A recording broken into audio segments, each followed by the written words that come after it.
Hello बच्चों, कैसे हैं आप? और कैसी चल रही है आपकी पढ़ाई? ये तो बहुत अच्छी बात है कि हम लोग प्रतिदिन सुबह 9 बजे से 10 बजे अपनी कॉपी और कलम के साथ मेरा दूरदर्शन मेरा विद्यालय कार्यक्रम देखने के लिए तैयार रहते हैं, जहां क्लास 6 से 8 की पढ़ाई होती है और साथ साथ कुछ अन्य रोचक जानकारियां भी हमें मिलती हैं। कार्यक्रम में बताई जा रही इम्पोर्टेंट पॉइंट्स को हम नोट भी करते हैं ताकि बाद में उनका रिवीजन कर सकें। और हाँ बच्चों, एक बात और, हम लोग जो भी चीज़ें मेरा दूरदर्शन मेरा विद्यालय कार्यक्रम में सीखते हैं उसका अध्ययन अपनी किताब में ज़रूर करें। इससे उन चैप्टर्स को हम पूरी तरह समझ पाएंगे। तो बच्चों, आज है संडे यानी रविवार, और आपको तो पता ही है कि रविवार का एपिसोड कुछ खास होता है। तो आज हम लोग सबसे पहले जानेंगे चंपारण सत्याग्रह से जुड़ी बातों को। उसके बाद हमारे साथ होंगी खुशबू चंद्र, जो हमें समय प्रबंधन कौशल के बारे में बताएंगी। फिर हम शामिल होंगे मानसिक स्वास्थ्य से संबंधी चर्चा में काव्याल सिदानी के साथ। फिर तारा के साथ रहेंगे तैयार कोरोना से बचाव के बारे में जानने के लिए। और अंत में चलेंगे पटना का संजय गांधी जैविक उद्यान और देखेंगे जू शो। तो चलिए शुरू करते हैं आज का संडे स्पेशल क्लास शिक्षा और मनोरंजन के साथ। चंपारण सत्याग्रह की कहानी। पिछली बार हमने ये जाना कि राजकुमार शुक्ल जी चंपारण की समस्या को हल करना चाहते थे। उन्होंने अलग अलग लोगों से इस बारे में बातचीत की और अंत में महात्मा गांधी जी चंपारण आने के लिए राजी हुए। गांधी जी के कहे अनुसार शुक्ल जी तय तिथि को कलकत्ता जा पहुंचे।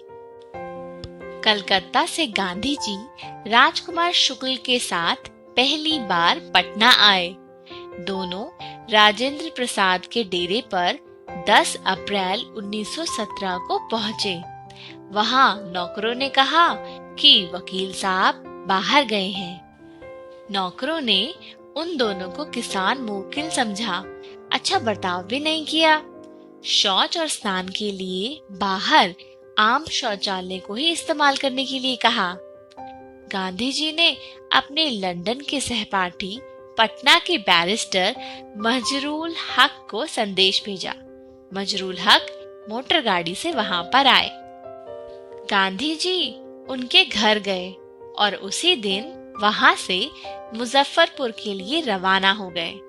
रास्ता हक साहब ने उन्हें बता दिया था। गांधी जी ने पटना से कृपलानी जी को तार भिजवाया कि मैं मुजफ्फरपुर में आपके यहाँ पर ठहरूंगा और अगर आप स्टेशन आ जाए तो यह मेरे लिए नई जगह में सुविधाजनक होगा। कृपलानी जी को तीसरे पहर में तार मिला था और उसी रात गांधी जी आने वाले थे। कृपलानी जी अपने ऊपर गांधी जी का भरोसा देख करके बहुत खुश हुए और हैरान भी। उन्होंने छात्रों से कहा कि रात में स्टेशन से गांधी जी को लाना है और ये जिम्मेदारी तुम सब लोगों की है। आज के लिए इतना ही। अगली बार हम देखेंगे कि जब छात्र स्टेशन पहुंचे तो क्या छात्रों ने गांधी जी को आसानी से ढूंढ लिया या फिर उन्हें कोई दिक्कत आई थी। यह आप सब अगली बार जरूर देखना।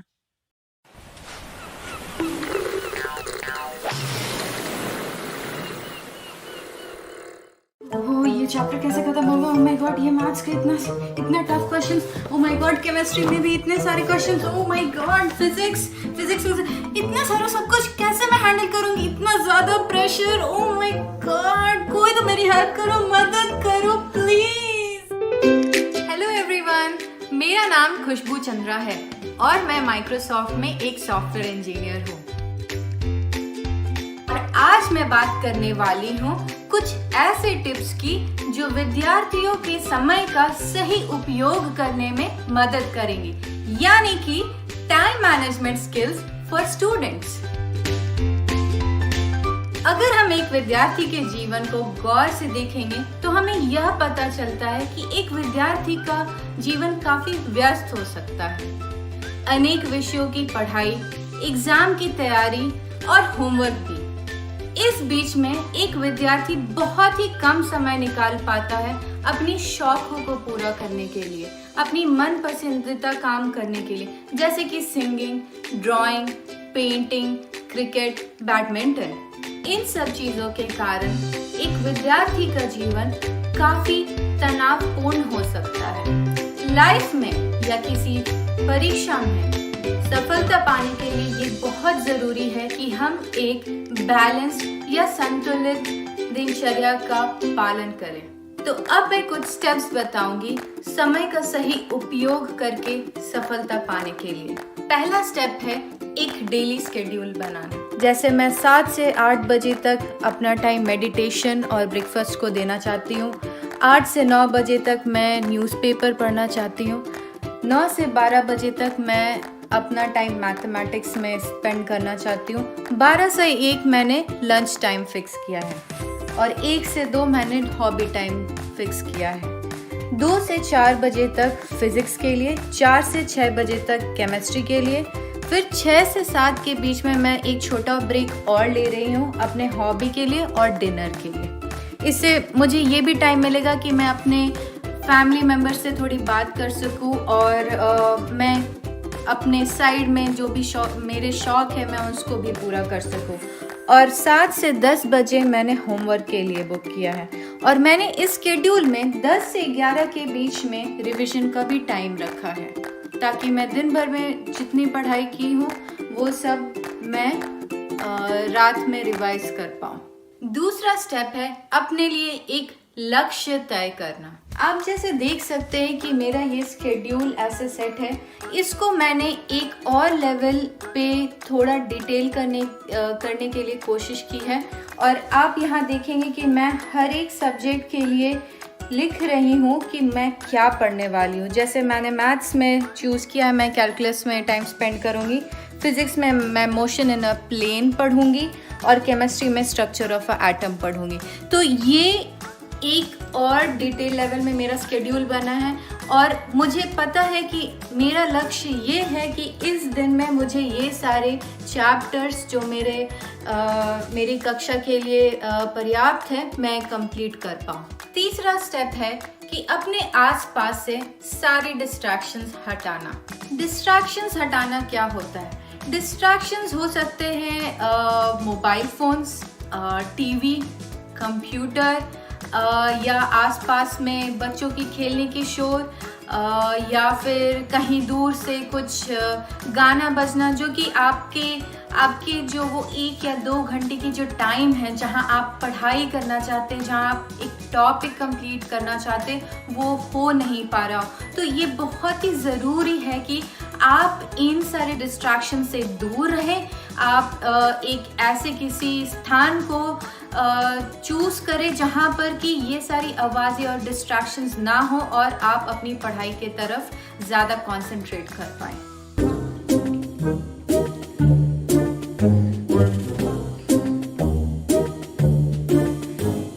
बेटा चीनी ले आओ। उफ, मम्मी भी ना। मम्मी मैं बाद में जाऊंगी अपना मैथ्स का चैप्टर कंप्लीट करने के बाद। चौथा स्टेप है अपनी होमवर्क सबसे पहले पूरी करना। 5वां स्टेप है कि चैप्टर को छोटे छोटे टॉपिक में ब्रेक करना। आखिरी स्टेप ये है कि आप अपने डेली स्केड्यूल की सफलता या असफलता के बाद अपने स्केड्यूल को परिवर्तित करें ताकि आप उसका ज्यादा से ज्यादा फायदा उठा पाए। जैसा कि मैंने आपको दिखाया, ये मेरा पहला स्केड्यूल था और मैंने देखा कि ये थोड़ा सा मेरे लिए अनईजी हो गया क्योंकि यहाँ पर मैंने ज़्यादा टाइम किसी एक सब्जेक्ट को दिया और थोड़े मेरे जो रूटीन्स है वो सही नहीं सेट हो पा रहे थे। तो मैंने इस रूटीन को इम्प्रूव करने का कोशिश किया है और ये मेरा सेकेंड रूटीन और स्केड्यूल मैंने बनाया है। तो अब मैं 7 से 8 बजे योगा और ब्रेकफास्ट के लिए टाइम मैंने रखा है। 8 से 9 बजे मैंने रिवीजन रखा है। तो मैंने जो पिछले वाले स्केड्यूल में 10 से 11 बजे रिवीजन का टाइम रखा था उसे मैंने चेंज करके 8 से 9 बजे सुबह कर दिया है। और 9 से 12 मैथमेटिक्स रखा है और 12 से 1 लंच रखा है। और 1 से 2 मुझे मेरे पहले वाले रूटीन में ऐसा लग रहा था कि मैं थोड़ा ज़्यादा थक जा रही हूँ, तो मैंने 1 से 2 बजे के बीच में एक छोटा सा सोने का टाइम रखा है और नैप टाइम रखा है। और 2 से 4 फिर मैं फिज़िक्स पढ़ूंगी, 4 से 7 मैं केमिस्ट्री पढ़ूंगी।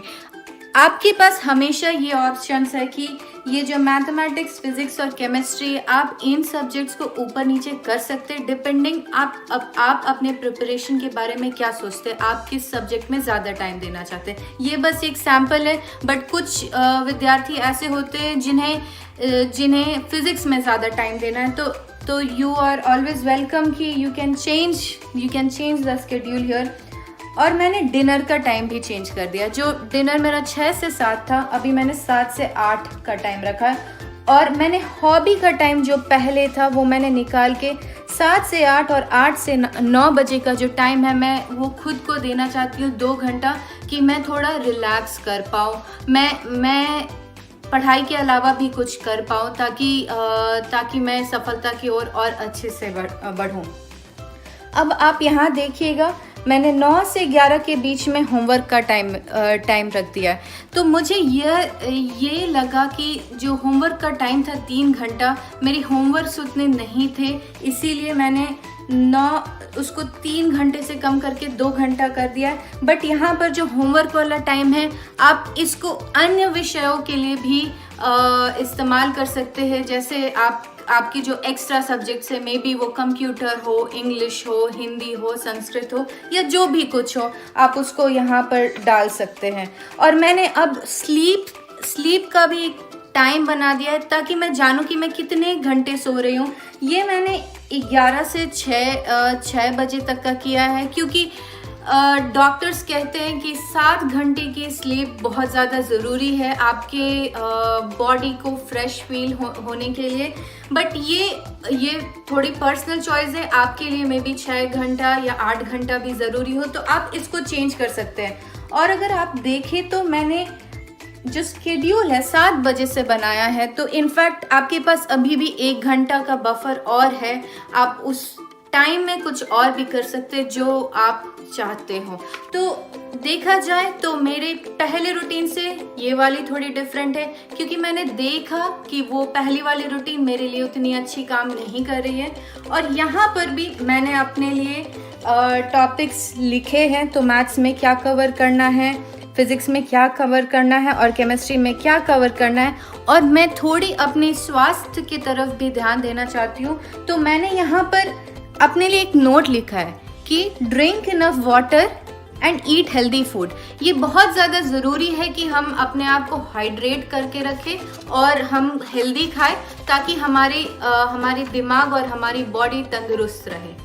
इन सब चीज़ों के साथ एक और चीज़ है जो बहुत ही इम्पॉर्टेंट होती है, वो है एक टाइम पर एक ही काम करना।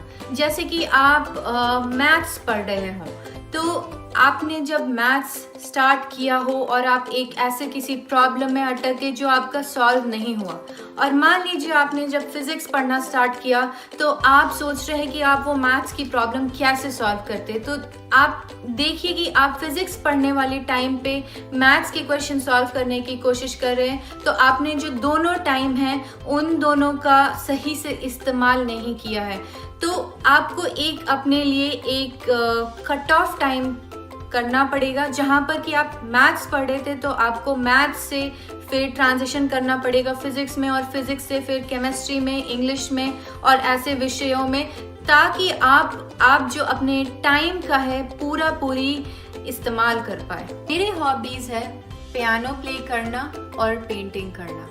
तो मैं अपने दिन भर के टाइम में से और मेरे वीकली टाइम में से थोड़ा सा टाइम इन चीज़ों के लिए भी निकालना चाहती हूँ, ताकि मैं रिफ्रेश रहूँ, इनकरेज रहूँ, मोटिवेटेड रहूँ, और पढ़ाई के अलावा भी मेरे पास कुछ चीज़ें हैं करने के लिए जो कि मेरे लाइफ में मेरे लिए फ्रूटफुल होंगी। जैसे कि अभी आप और हम सभी लॉकडाउन सिचुएशन में हम बाहर नहीं जा सकते, हमें घर में ही रहना है, तो इस टाइम पर ऐसे हॉबीज़ होने भी अच्छे होते हैं। अब मैं आपके लिए कुछ बजाना चाहती हूँ और आपको थोड़ा मोटिवेट और प्रेरित करना चाहती हूँ अपने हॉबीज़ के बारे में।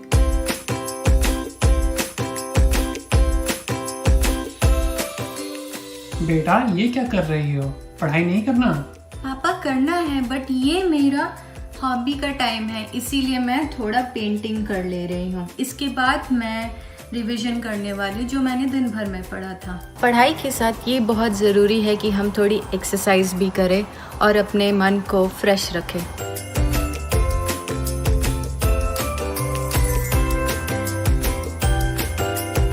मुझे पूरा विश्वास है अगर विद्यार्थी इन स्टेप्स को फॉलो करेंगे तो सफलता के मार्ग पर आगे बढ़ेंगे। धन्यवाद।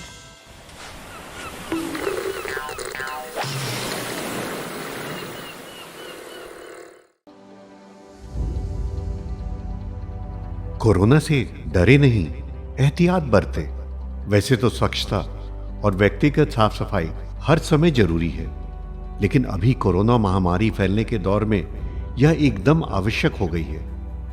बस यह जानने की जरूरत है कि साफ सफाई करने के दौरान आप किन बातों के प्रति विशेष तौर पर सजग रहें। आइए इसे बिंदुवार समझ लें।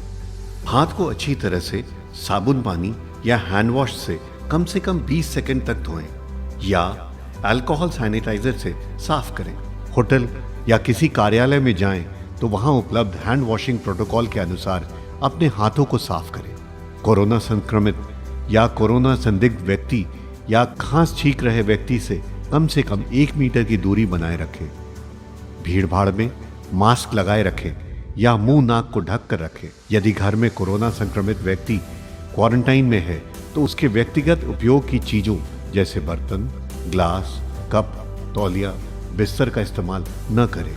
फर्श और अन्य सतहों को घर में रोजाना प्रयोग किए जाने वाले ब्लीच घोल या फिनाइल से साफ करते रहें। शौचालय को भी घर में रोजाना प्रयोग किए जाने वाले ब्लीच घोल या फिनाइल से साफ करते रहें। ऑनलाइन सामान मंगाने पर डिलीवरी करने वाले व्यक्ति नियमित आने वाले घरेलू सामान जैसे दूध, अखबार इत्यादि के लिए सुरक्षात्मक तरीके अपनाएं।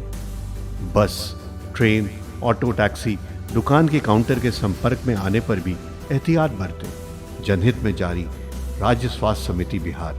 अधिक जानकारी के लिए संपर्क करें टोल फ्री नंबर 104।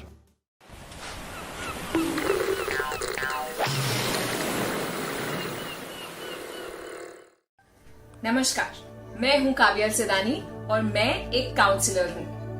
कभी सुना है ये शब्द काउंसलर? पहले पता है कई सालों तक मुझे खुद को पता नहीं था कि एक काउंसलर क्या होता है, क्या काम करता है। आज मैं खुद एक काउंसलर हूं और पिछले 15 सालों से काउंसलिंग कर रही हूं। ये काउंसलर मैं कैसे बनी, उसके पीछे एक छोटी सी कहानी है, सुनाओ। जब मैं छोटी थी तो 3 भाइयों बहनों में से सबसे बड़ी थी, लेकिन मुझ में ना ऐसा कोई खास टैलेंट या खूबी नहीं थी जैसे आप में है। कितने सारे लोग कितने अच्छे से पढ़ाई करते हैं, ब्रिलियंट हैं, चैंपियंस हैं। कुछ स्पोर्ट्स में जलवा दिखाते हैं, कुछ जूनियर मास्टर शेफ्स हैं, कुछ पेंटिंग करते हैं, कुछ डांसिंग करते हैं, कुछ सिंगिंग करते हैं। कितनी सारी खूबियां दिखती है ना आप सब में। मुझ में ऐसी कोई खूबी नहीं दिखती थी। मैं बस बोलती जाती थी, बोलती जाती थी, बोलती जाती थी। आज भी बहुत बोलती हूँ। लेकिन तब मेरे छोटे भाई बहन बहुत स्मार्ट थे, आज भी स्मार्ट है। एक पायलट है, एक लॉयर है। तो मेरे पापा मुझसे कहा करते थे, सबका कुछ न कुछ हो जाएगा काव्यल, तुम्हारा क्या होगा, तुम सिर्फ बातें करती हो। और मैंने उन्हें ऐसे ही पूछा था, पापा काश मुझे कभी कोई बातें करने का काम दे दे। और देखिए मैं बातें कर रही हूँ अभी आपके साथ। जैसे ही मैं बड़ी हुई तो नाराज रहती थी, अपसेट रहती थी। कभी कोई खूबी नहीं थी ना, कभी कोई प्राइज नहीं मिला था, कोई कंपटीशन नहीं जीता था, तो कॉन्फिडेंस नहीं था मुझ में। ऐसा लगता था कि पता नहीं मैं किसी चीज के काबिल हूँ या काबिल नहीं हूँ, कोई मुझे पसंद करेगा, पसंद नहीं करेगा, मैं कभी भी कुछ भी बन पाऊंगी या नहीं। तो जैसे चुपचाप रहती थी तो मुझे किसी ने कहा, शायद तुम्हें काउंसलर की जरूरत है। जैसे हम बीमार होते हैं और हम डॉक्टर के पास जाते हैं और वो हमारे शरीर का चेकअप करते हैं, वैसे ही काउंसलर्स हमारे मन और भावनाओं का चेकअप करता है। अगर हम टूट जाते हैं तो हमें हौसला देता है, अगर हम नाराज हो जाते हैं तो हमें खुश करता है ना? बहुत ही खूबसूरत काम एक काउंसलर का। पिछले 15 सालों में मैंने लगभग 20,000 से ज्यादा बच्चों और बड़ों से बात की होगी। मुझे बच्चे सबसे ज्यादा अच्छे लगते हैं। क्या चीज होते हैं बच्चे! जरा सा डांट दो तो नाराज हो जाते हैं, जरा सा प्यार दे दो तो फूलों की तरह खिल जाते हैं, जरा सा हाथ बढ़ा दो तो आसमान छू लेते हैं। इसीलिए मैं आ रही हूँ आपसे मिलने रोज, कुछ ऐसे नुस्खे लेके, कुछ ऐसी ट्रिक्स लेके जो आपको आगे बढ़ने में और बेटर सुपर पावर डेवलप करने में आपकी मदद करेंगी। मैं तैयार हूं आपसे मिलने के लिए। क्या आप तैयार हैं? I can't wait to see you. नमस्कार। मेरे कई रूप हैं, ये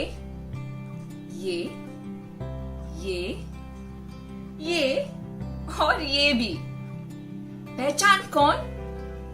अरे काव्यल नहीं बाबा, गुस्सा। ये सब रूप गुस्से के हैं, एंगर, क्रोध। तो आज तो आप समझ ही गए होंगे कि हम किस चीज पे बात करने वाले हैं। जी हाँ, और आज हम बात करेंगे गुस्से को काबू करने की कुछ तरकीबों पे। जब हमें गुस्सा आता है तो सबसे पहले क्या करने का मन करता है? बोलो बोलो, हम सबको पता है। सबसे पहले हमें मन होता है कि किसी को 2 गालियां देके ठोक दे, मार दे।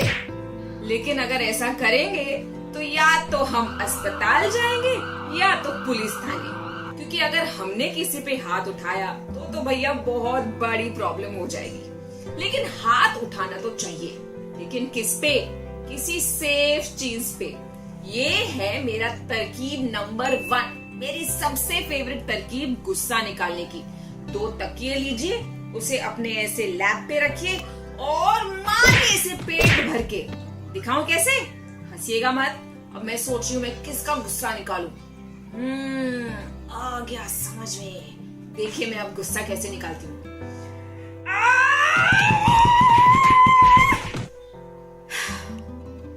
निकल गया गुस्सा।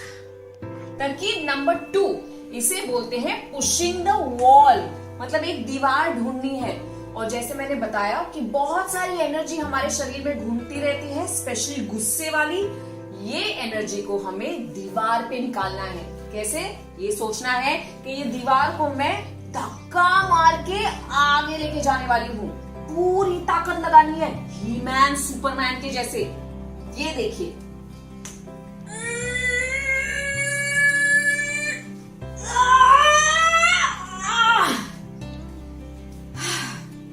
इसे आप साउंड इफेक्ट्स के साथ कर सकते हैं या बिना साउंड इफेक्ट्स के, लेकिन करिएगा जरूर।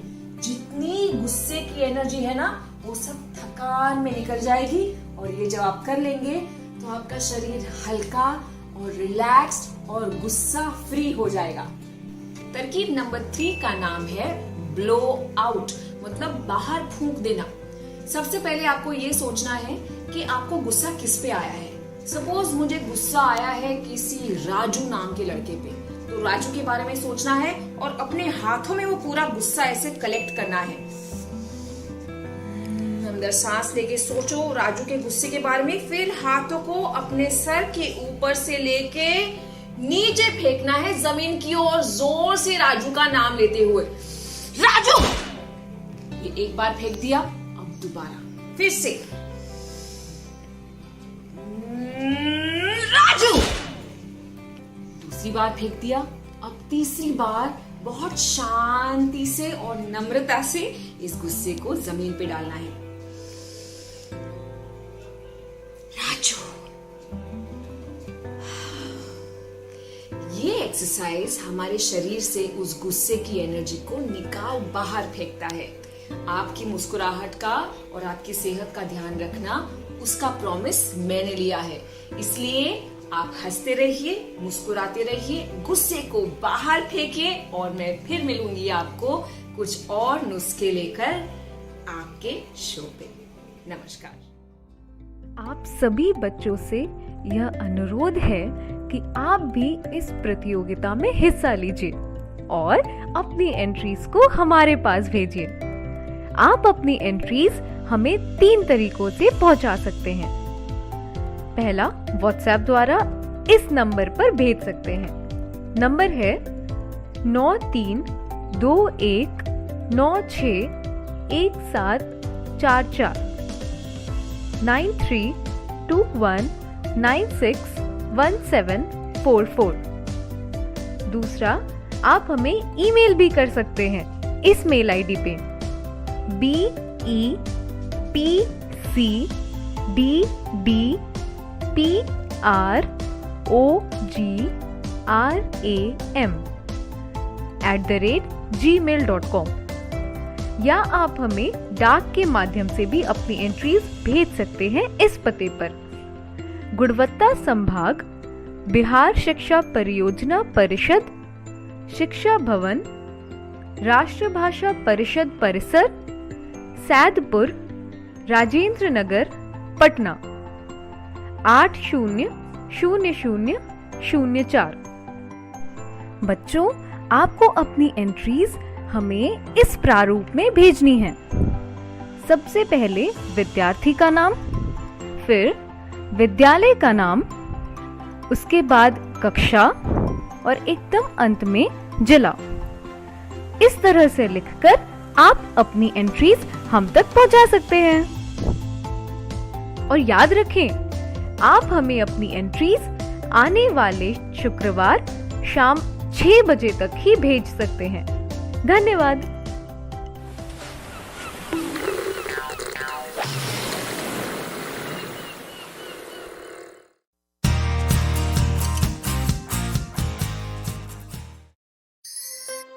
नमस्ते। कोरोना को हम मात देते, घर में हम सब खुश रहते। पूछ रहे हैं कैसे? देखिए तो ऐसे। देखो तारा, सुबह हो गई, नए दिन की शुरुआत हो गई। जल्दी सोती जल्दी उठती, कसरत करके मैं ऊर्जा पाती। टाइम से मैं खाना खाती, टाइम से पढ़ाई करती, हर दिन कुछ मजेदार करती। ड्राइंग पेंटिंग बहुत करूं, अपनी चीजों का ध्यान रखूं, अप्पा को ना परेशान करूं। थोड़ा टीवी थोड़ा गाना, डांस करके धूम मचाना, बोल होने का नहीं बहाना। कोरोना से बचकर यूं दिन गुजरे तो घर रहने से क्यों हम डरे। रूटीन में रहना बहुत जरूरी, तारा भी समझे बात ये पूरी। आज का दिन था बहुत प्याला, नींद आई अब सोएगी ताला। गुड नाइट अप्पा। गुड नाइट तारा। आज अलग है हमें कुछ करना, बताओ तारा को क्या क्या है करना। आज हमें है पपेट बनाना, कागज के जहाज उड़ाना, घर के कामों में हाथ बटाऊं, फिर कहानी सुनूं और सुनाऊं। बहुत पुरानी बात है, एक राजा था। बहुत पुरानी बात है। कोरोना से बचकर जब घर में ही रहना, तो साथ में क्यों ना समय बिताना। देखो मजेदार खेल है कितने, सुबह शाम जब ना आए कोई मिलने। रोज नया मैं कुछ सीखूं, हाथों को मैं साफ रखूं, सबसे थोड़ा दूर रहूं, चेहरे को बिल्कुल न छूऊं। अप्पा ये सब मुझे सिखाते, कोरोना से बचने के उपाय बताते।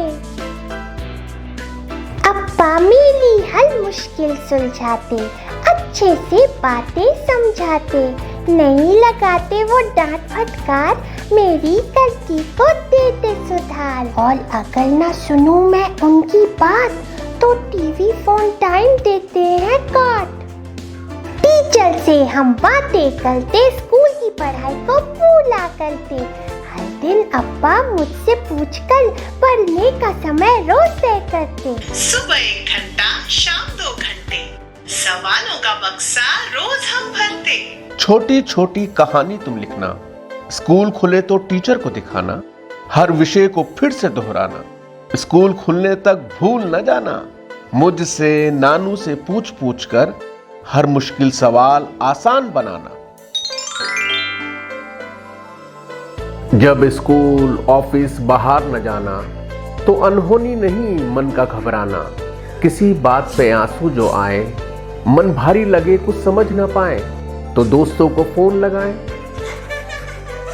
थोड़ा नानू से भी बतियाएं। घर में सबसे गप लड़ाएं, पर अफवाहों को ना फैलाएं। खुल के सारी बात करें, उलझी गुत्थी को सुलझाएं। अब्बा नानू से हर जवाब मिले, वो सही बात पे मेरी तारीफ करें। कितनी भी सवालों की हो कुलबुलाहट, अब्बा को नहीं होती झुंझलाहट। थक जाऊं तो लेट में जाती, थोड़ा सा आराम में करती। मैं खुश रहने की कोशिश करती, खुद हंसती सबको भी हंसाती। घर में आपस में प्यार बढ़ाओ, एक दूजे का हौसला बढ़ाओ।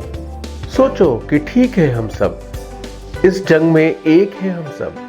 अप्पा, तारा, नानू और दोस्त हम सब एक साथ जरूर देंगे कोरोना को मात। क्यों तारा? हा?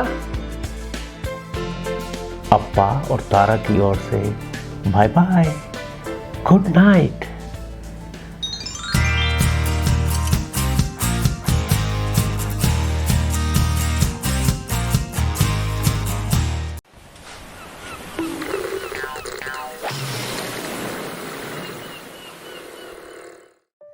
कहते हैं कि दोस्त हमारा वो परिवार है जिसे हम अपने लिए खुद चुनते हैं।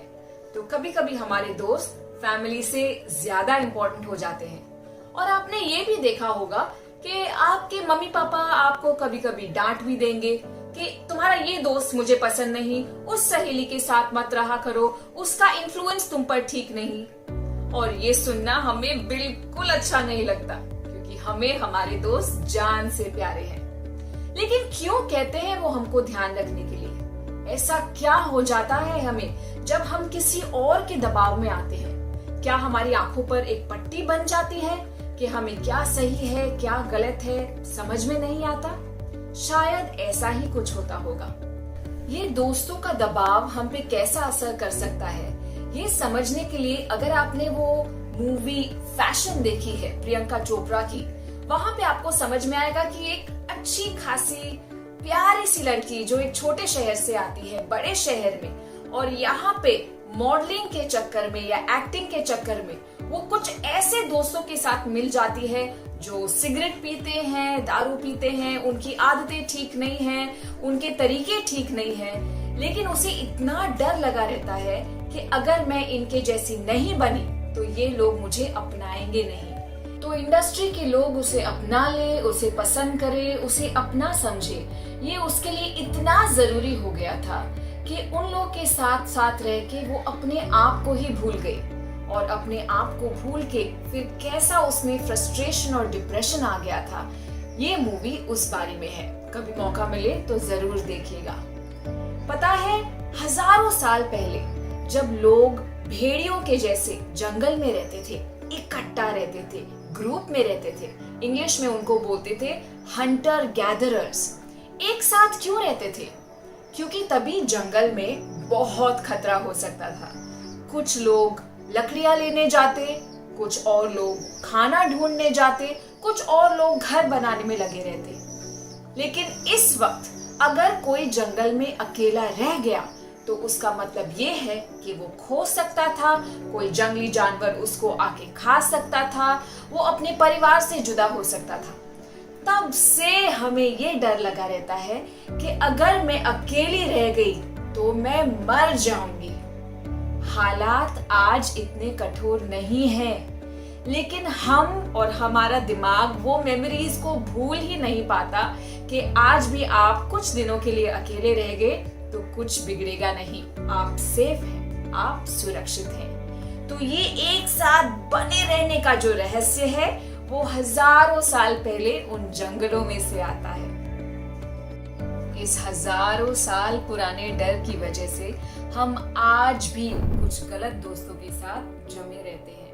अगर उन्होंने कुछ रूल्स बांध लिए कि अगर तुमको हमारे ग्रुप में रहना है तो तुमको हमारे साथ सिगरेट पीनी पड़ेगी, या कल घर से 100 रुपए चोरी करके लेके आओ वरना हम तुमसे बात नहीं करेंगे। हम उनके रूल्स और रेगुलेशंस फॉलो करते रहते हैं और इस दलदल में फंसते रहते हैं। अगर किसी के साथ जुड़े रहने के लिए वो हमसे गलत काम करवा रहे हैं तो क्या वो हमारे दोस्त हैं या हमारे दुश्मन? ऐसे लोगों से तो जुदा रहना या अकेला रहना ही ठीक होगा हमारे लिए। ये तो ऐसी बात हो गई कि मुझे बहुत प्यास लगी थी लेकिन पानी पीने के लिए कुछ था नहीं। सामने एक शीशी पड़ी थी लेकिन शीशी में जहर था, लेकिन क्या करूं, इतनी प्यास लगी थी कि मैं जहर पी गई। ये क्या बात हुई? ये याद रखिए कि हर इंसान एक जैसा नहीं होता, हर दोस्त भी एक जैसा नहीं होता। ऐसे दुनिया में बहुत सारे लोग हैं जो ब्यूटीफुल दोस्त बन सकते हैं आपके लिए, अमेजिंग फ्रेंड्स बन सकते हैं, लेकिन उन तक पहुंचने के लिए पहले आपको वो जो गड़बड़ वाले दोस्त हैं उनका हाथ छोड़ने की हिम्मत करनी पड़ेगी। अच्छे साथियों का दबाव आपको यहाँ से यहाँ तक लेके जा सकता है जैसे एक रॉकेट उड़ान भरता है। जरा सोचिए, अगर आपका कोई दोस्त आपको कहता है तू पढ़ाई में कितनी अच्छी है, थोड़ी और मेहनत कर, चल मैं भी तुझे हेल्प करती हूँ, हम दोनों साथ बैठ के पढ़ाई करेंगे, तो आपके ग्रेड्स और आपके रिपोर्ट कार्ड्स ऐसे ऊपर जाने लगेंगे। या कोई आपका ऐसा दोस्त है जो आपको कहता है यार थोड़ा और फिट रहा कर, मैं देख कितना फिट हूँ, चल आज से मैं देखता हूँ कि तू कैसे एक्सरसाइज करता है, तो आपकी सेहत अच्छी हो जाएगी। ऐसे दोस्त ढूंढिए अपने लिए और फिर उनका हाथ अगर पकड़िएगा तो कभी छोड़िएगा मत, क्योंकि अच्छे दोस्त मुश्किल से मिलते हैं। और आपको कोई अच्छा दोस्त मिले ना मिले, आप एक अच्छा दोस्त बन जरूर सकते हैं। तो आप मुझे आज प्रॉमिस कीजिए कि आप दूसरे लोगों के लिए पॉजिटिव पीयर प्रेशर बना के रखेंगे, यानी पॉजिटिव दबाव बना के रखेंगे। किसी और को इंस्पायर कीजिए अच्छा बनने के लिए, अच्छा सोचने के लिए, अच्छा काम करने के लिए। प्रॉमिस करेंगे मुझे? चलिए अपने सर पे हाथ रखिए और बोलिए मेरे पीछे कि आज मैं प्रॉमिस करती हूँ या प्रॉमिस करता हूँ कि आज से मैं किसी और के लिए एक दिए जैसा बनूंगा, रोशनी दूंगा, इंस्पायर करूंगा, अच्छे काम करूंगा, अच्छी बातें सोचूंगा, अच्छी बातें बोलूंगा। मैंने एक अच्छा दोस्त नहीं बना तो मेरे सर के सारे बाल उड़ जाएंगे। तो आप ये प्रॉमिस पूरा करेंगे ना? मैं जानती हूँ आप कर सकते हैं। और अगर आपने ऑलरेडी ऐसा कुछ किया है कि किसी और को अच्छे मार्ग पे लाया है या किसी और को इंस्पायर किया है तो मुझे लिखिएगा जरूर। नेक्स्ट एपिसोड में मैं वो लेटर पढ़ूंगी और आपके लिए रहेगा कोई स्पेशल सरप्राइज। तो मैं दोबारा मिलूंगी आपको, तब तक फ्रॉम काव्या सिदानी, आपकी फेवरेट काउंसलर और खुशियों की डॉक्टर। Bye bye.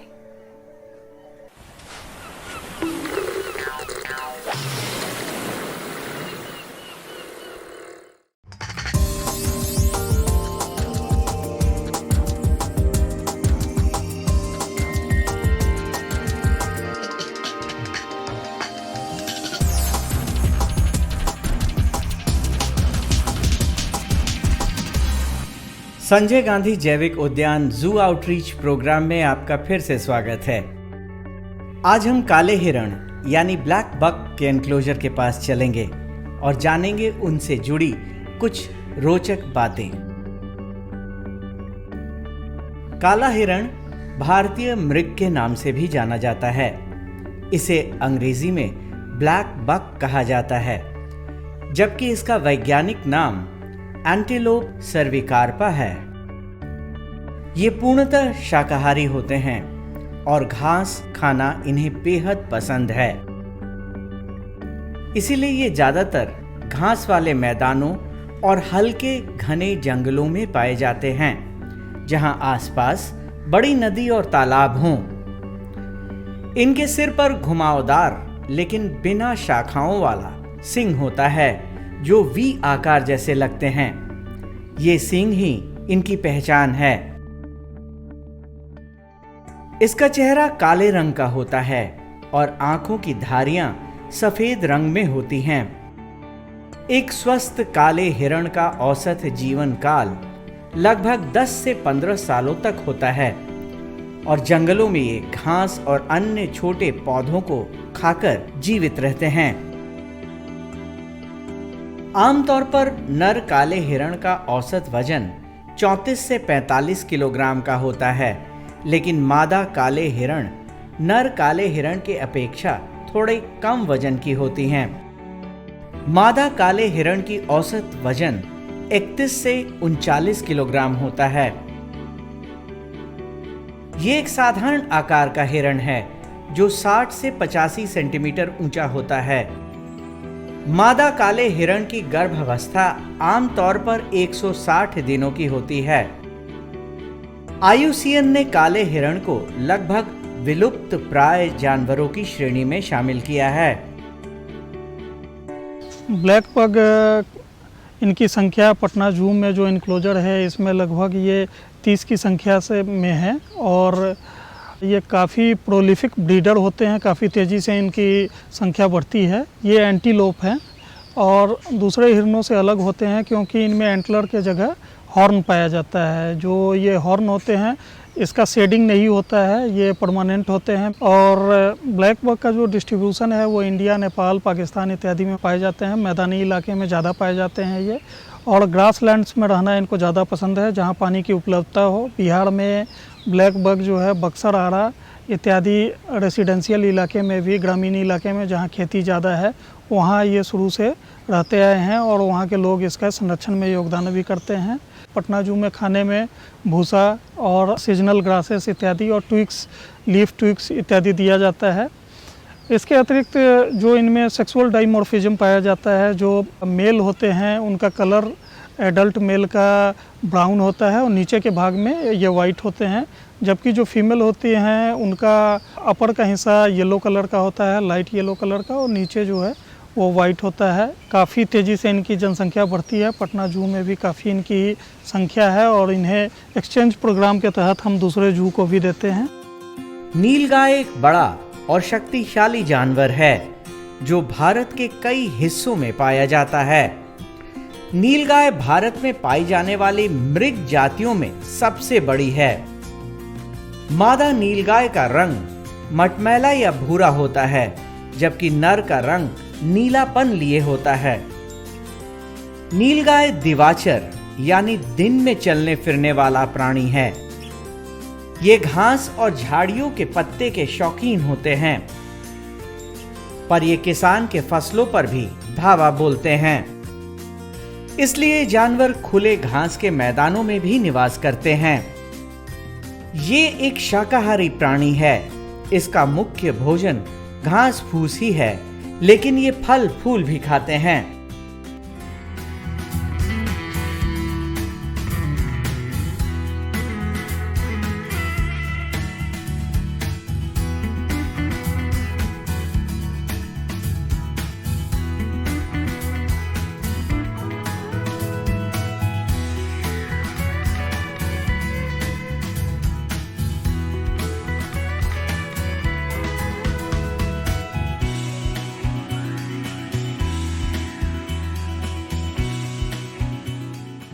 नर 4 सालों में और मादा 2 से 3 सालों में प्रजनन योग्य हो जाती है। 245 से 277 दिनों के गर्भावस्था के बाद मादा नीलगाय बच्चे को जन्म देती है। बच्चों की संख्या 1 से 2 तक हो सकती है। बच्चा जन्म के कुछ ही समय बाद अपने पैरों पर खड़ा हो जाता है। नर नीलगाय मादा से शरीर और वजन में ज्यादा होता है। नर का वजन करीब 200 से 240 किलोग्राम तक होता है, जबकि मादा का वजन 150 से 200 किलोग्राम तक होता है। नर नीलगाय 130 से 150 सेंटीमीटर लंबा होता है, जबकि मादा नीलगाय 100 से 130 सेंटीमीटर लंबी होती है। जैसा कि नाम से ही प्रसिद्ध है, इसे अंग्रेजी में बुलबुल भी कहा जाता है और हिंदी में नीलगाय कहा जाता है। आज के बदलते परिवेश में ये पूरे जंगल में तो मिलते ही हैं, जंगल के अलावे कृषि वाले जगह पे, खेती बाड़ी जहाँ होती है उस जगह पे भी पाए जाते हैं। ये नीलगाय जो हैं भारतीय अनुसूची में शेड्यूल के 3 के प्राणी हैं और ये काफ़ी फास्ट ब्रीडर हैं। जंगल में बाघ इनका बहुत चाव से शिकार करके खाते हैं और एक मुख्य प्रजाति है जंगल में जो बाघों की उपस्थिति को भी दर्शाता है। संजय गांधी जैविक उद्यान में इनके रख रखाव के लिए ये एक शेड बनाया गया है, छाया है जहाँ पे पानी की व्यवस्था की गई है। मुख्य रूप से इनके आहार में घास, पत्ते, फल, दाने इत्यादि होते हैं। यहाँ पे हम लोग इनको डियर मेस भी देते हैं, स्वच्छ पानी भी प्रदान किया जाता है और स्वास्थ्य की बराबर देखभाल होती है। संजय गांधी जैविक उद्यान में नीलगाय और काले हिरण अपनी खूबसूरती के कारण दर्शकों को बेहद पसंद हैं। यहां आने वाला हर दर्शक इनके एनक्लोजर के पास जरूर आता है और इन्हें देखता है। आज के एपिसोड में बस इतना ही। कल फिर मिलेंगे पटना जू शो में एक नए एनक्लोजर के पास एक नए जानवर के साथ। तब तक के लिए नमस्कार।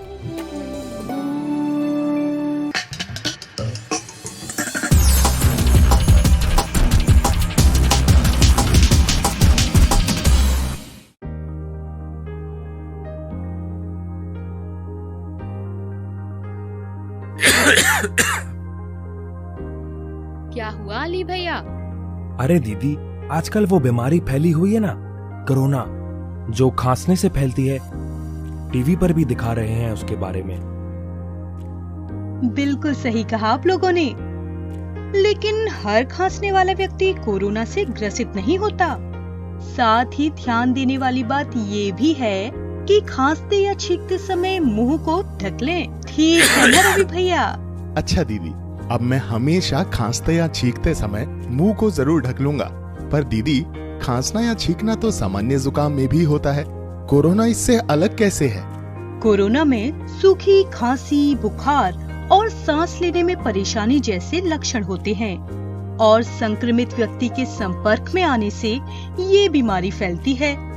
अगर किसी को ये लक्षण दिखें तो तुरंत राज्य हेल्पलाइन या स्वास्थ्य और परिवार कल्याण मंत्रालय की हेल्पलाइन पर संपर्क करें। साथ ही लक्षणों वाले व्यक्ति, उनकी देखभाल कर रहे लोग और स्वास्थ्य कर्मी को मास्क लगाना अनिवार्य है, जिससे अन्य व्यक्तियों को संभावित संक्रमण से बचाया जा सके। क्या ये बीमारी सभी को हो सकती है? हाँ, ये बीमारी सभी उम्र के लोगों को हो सकती है, परंतु खासकर ऐसे लोग जो बाहरी देश या शहर की यात्रा से लौटे हैं, उनमें ये रोग होने की संभावना ज्यादा है। जिन व्यक्ति की आयु 60 वर्ष से अधिक हो या जो मधुमेह, उच्च रक्तचाप और सांस लेने में तकलीफ जैसे रोग से ग्रसित हों, उनमें इस बीमारी से जोखिम होने का खतरा ज्यादा होता है। कोरोना की जांच और इलाज कहाँ किया जा सकता है? कोरोना की जांच और इलाज सरकार द्वारा प्रमाणित संस्थानों पर की जाती है, जिसकी सूची नजदीकी स्वास्थ्य केंद्र के चिकित्सा अधिकारी के पास मौजूद है। संक्रमित लोगों को अस्पताल में दूसरे मरीजों से अलग रखा जाता है। संक्रमित व्यक्ति के संपर्क में आए हुए लोगों को चिकित्सा अधिकारी की सलाह अनुसार घर पर 14 दिन तक अलग रखा जाता है। इस दौरान घर के अन्य सदस्य और आसपास के लोगों को बिना घबराए और सावधानी बरतते हुए संक्रमित व्यक्तियों का हौसला बनाए रखना चाहिए। साथ ही चिकित्सा अधिकारी की सूचनाओं का पालन करना चाहिए। इस बीमारी से बचाव का क्या तरीका है? इस बीमारी से बचाव के लिए कुछ खास बातों का ध्यान रखना जरूरी है, जैसे जितना हो सके घर पर रहें। सार्वजनिक स्थल जैसे मेला और भीड़ वाले धार्मिक स्थल में जाने से बचें। लोगों के निकट संपर्क से बचें और कम से कम 1 मीटर की दूरी बनाए रखें। बाहर से लौटने पर खांसने, छींकने, किसी जगह को छूने, खाना खाने से पहले और शौच के बाद नियमित रूप से साबुन और पानी से हाथों को धोएं। स्वास्थ्य कर्मियों द्वारा बताए गए सही तरीके से हाथ धोने से संक्रमण से बचाव होगा। हाथों को 40 सेकंड तक धोना चाहिए। खांसने और छींकने पर मुंह और नाक को रुमाल से ढकें। अच्छा होगा कि आप अपनी मुड़ी हुई कोहनी में खांसें या छींकें, अपने हाथों में नहीं। सार्वजनिक स्थानों पर न थूकें या चिल्लाएं नहीं और बार बार अपनी आँख, नाक और मुंह को न छुएं। सावधान और सतर्क रहें। कोरोना से बचें।